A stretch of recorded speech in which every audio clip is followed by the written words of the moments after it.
Something is wrong with Halloween candy this year, and it might be the food industry. You may have noticed that Halloween candy has gotten a lot smaller this year due to shrinkflation, and I suspect a little corporate greed as well. Let's look at some of these. Shrinkflation hits Canada hard this Halloween. Okay, well, that one has to be fake. Here's a Reese's cup. I mean, it's small. I mean, it's not outrageously small, but it is small. Obviously not a normal size Reese's cup though. Now this one looks extremely small. I mean, it might also just be this guy's like big, meaty red hand, but it looks absolutely tiny. Okay, here are some rockets. You can clearly see, I don't know how they would have the old one and the new one, but you can clearly see that this one is about 30% smaller. If you count them up, it's 30% smaller this year than last year. Now, in theory, I don't really see anything wrong with making kids' Halloween candy a little bit smaller. As a young, chunky child, I'm pretty confident that I would eat my entire bag of candy within the first week. If not the first week, the first or second week. So if it was 30% smaller, I would have consumed 30% less calories and 30% less sugar. So, I mean, overall, not necessarily a bad thing. But look, I'm not great at math, but if they made the candy so much smaller, why do they also have to make it way more expensive? Candy has been hit by shrinkflation. Shrinkflation. I mean, these things are tiny. Halloween candy is shrinking, but the prices certainly are not. Cost of candy is up. Isn't that the perfect opportunity then for a manufacturer to play games with the number of pieces or the size of the packages? Halloween candy prices are out of control this year, and I cannot stand getting scammed, especially by food companies. In any normal situation where a food company was trying to scam me into paying more and getting less, I would just refuse to do business with that company. But most people with Halloween candy, it's like you kind of have to buy it. There's like a social contract there. Like, I'm not gonna be the house that gives out pencils and erasers, okay? It's also 2023. If I make something myself and I hand it out, it's going straight into the garbage, and then all the parents in my community are gonna look at me weird. So welcome to my Halloween special and my Halloween themed room. Today we're talking about the food industry's latest scam, Halloween candy.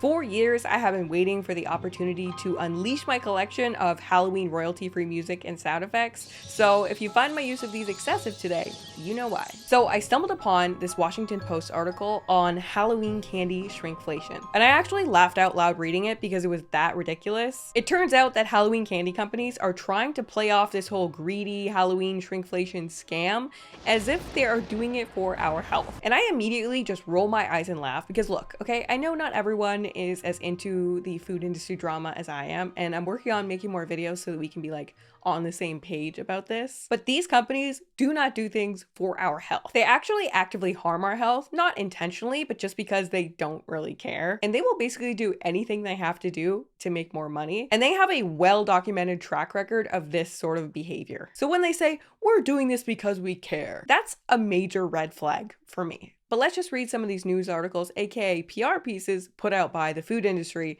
about Halloween candy shrinkflation. Your Halloween candy will be smaller this year, and not just because of inflation. Yes, shrinkflation is a factor, but it's not the whole story. All right, maybe we've judged them too soon. Maybe they've simultaneously shrunk the Halloween candy and then charged way more for it for some sort of noble cause. 5 years ago, major candy companies including Mars, Nestle, Wrigley, and Lindt joined forces to reduce the calories in their products, Reuters reported, as part of a larger effort to combat the US's significant rates of obesity, diabetes, and heart disease. So I read the Reuters report mentioned here, and all it really said was the goal for these companies was to make each of their chocolate bars less than 200 calories within 5 years. So that was in fact an announcement that they did make earlier in 2017. The average calorie count on a chocolate bar at that time being around 250 calories. Now, all the candy companies are still planning to sell those like king-size chocolate bars that are like, what, 300 calories? And those double chocolate bars that are like 500 calories. Oh, and most of their best-selling chocolate bars are just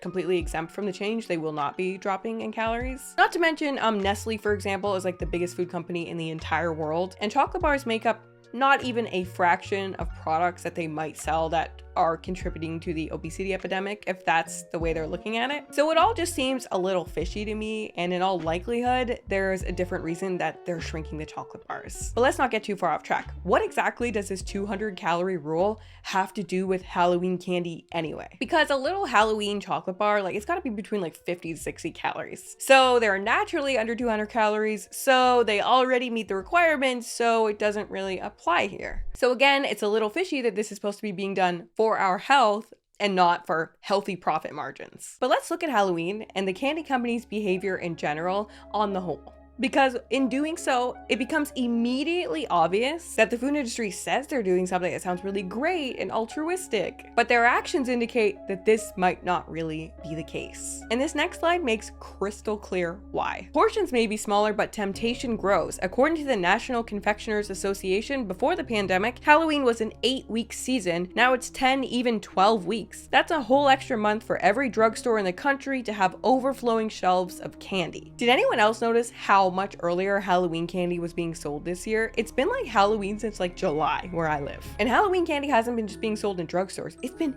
everywhere. Every store you go to has a huge Halloween candy display. And having Halloween candy out and for sale, sometimes on sale, this early means that people are going to buy and therefore consume more Halloween candy. People are gonna see a sale and they're gonna convince themselves that they'll buy it early and they'll save all this money. Except when the day comes, a lot of people will have eaten that box already and will have to go buy another box at full price. I personally will not be buying it until the day before because I know myself and I know how that will go down. And I know other people are buying candy and eating it early because the kids in my neighborhood have been leaving candy wrappers all over the place all month. And I went over to my parents' house in September and they had a box open and they were snacking on it. And in one of the articles I read, it mentions how cashiers were like amazed that people were buying it way back in August. So many people, according to these cashiers, were buying a ton of Halloween candy in August. So having a 12-week Halloween candy season rather than a 6-week Halloween candy season means that people buy more Halloween candy and eat more Halloween candy. And from what I've read, the Halloween season getting longer did not happen accidentally. According to confectionerynews.com, the nation's chocolate and candy makers have been working with retailers to enhance the buildup far before October 31st. The VP of Public Affairs at the National Confectioners Association was quoted as saying, "Before the pandemic, the Halloween season lasted 6 weeks. Now it's 8 to 10 weeks or longer." And the article continues to state that this was a really, really big move for them. Candy and chocolate sales are really through the roof this year. The elongated Halloween season has been a boon for the candy industry. Halloween is a pivotal moment for us. It's like our Super Bowl and World Cup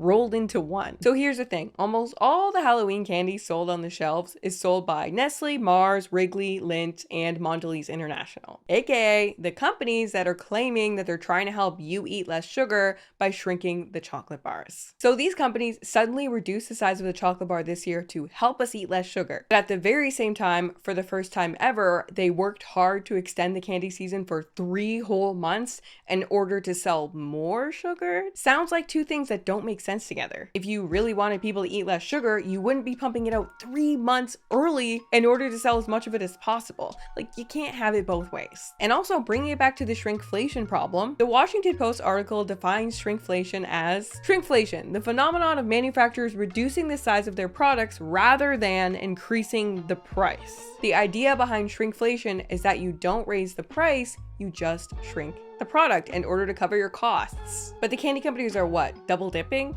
Not only did they shrink the product substantially, but they raised the price substantially. So this article dug up Halloween candy flyers from 2021 and compared them with prices now. First one is this Mars 50 pack of chocolate bars. In 2021, a drugstore had it listed for sale at $6.99. This year it's priced at $11.99. So that's a full $5 more and like a 70% increase in price. Here's another example. This Nestle 100 pack was selling regular price at a drugstore this year for $24.99. Then on sale price, $17.99. Guess how much it was last year? $13.99. An $11 price jump in 1 year. Are we supposed to believe that's all for inflation, or is that also somehow for our health? Like, these guys are straight up double dipping. Take your little profits, your whatever percentage off the top, okay? Knowing that most people will continue to buy Halloween candy regardless. But then don't go try and gaslight us into believing that you're doing this for our health. And if we keep reading through the article, there are several quotes throughout it, like patting the industry on the back for this move. We applaud these companies for stepping up and helping consumers manage their sugar intake through innovation, transparency, and education. Nancy Roman, president of the Partnership for a Healthier America, said in a statement, "The results of this commitment show that companies have the opportunity to impact change while still maintaining their business models and keeping consumers front and center." I'm extremely skeptical of a company called Partnership for a Healthier America applauding, literally she said applaud, the food industry for anything. I would expect the president of a health organization to say something more like, well, it's not much given everything else that the food industry does to public health, but hey, at this point, I guess we'll take what we can get. So when instead the president of a health organization is applauding the candy companies, including Nestle, for the bare minimum, that is a major clue that it's time to dig a little deeper. So I looked up Partnership for a Healthier America, and what do I find? The Partnership for a Healthier America, PHA, is a nonprofit organization created in conjunction with, but separate from, former First Lady Michelle Obama's Let's Move effort in 2010. PHA works with the private sector to transform the food landscape in pursuit of health equity. So that's another major red flag for me, because like every food politics book you will read actually talks about Michelle Obama's Let's Move campaign. If you've never heard of it, it was Michelle Obama's goal back in the day to help American children get healthier. And her campaign was all about inspiring kids to exercise. However, her initiative wasn't always called Let's Move, and it wasn't always focused on exercise. Why it's so famous in food politics books is because Michelle Obama's original goal was to take on the food industry, and the food industry actually persuaded her to switch her focus to exercise. And that is a well-known fact, not my opinion, well-known fact. Don't worry, boo. Michelle Obama says pizza is a vegetable. Michelle Obama says pizza is a vegetable.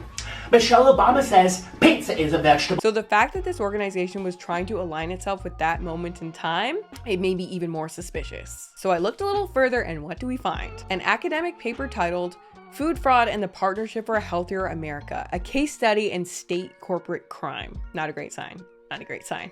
So in this paper, the authors actually claim that the Partnership for a Healthier America is a food industry front group, and it actually lists some of their partners on their website, which includes all the major players in the food industry. And the paper claims that this group, the PHA, is claiming to be advancing gains in an important public health issue, e.g. childhood obesity, while they are in fact focused on maximizing profits and preserving their own interests. So they give themselves a really nice name like Partnership for a Healthier America, but in reality, their goal is just to advance the interests of the food industry, while using organizations like this to actually actively undermine public health. So if we go back to our Halloween article, I feel like we can now all safely say that the candy companies didn't shrink the candy and make it way more expensive for the health of the children. While the cost of Halloween candy has surged more than 13.1% last September, the Mars Candy Bar family became 44% richer during the pandemic, increasing their wealth by $32.6 billion. The Mars family is now worth $106 billion.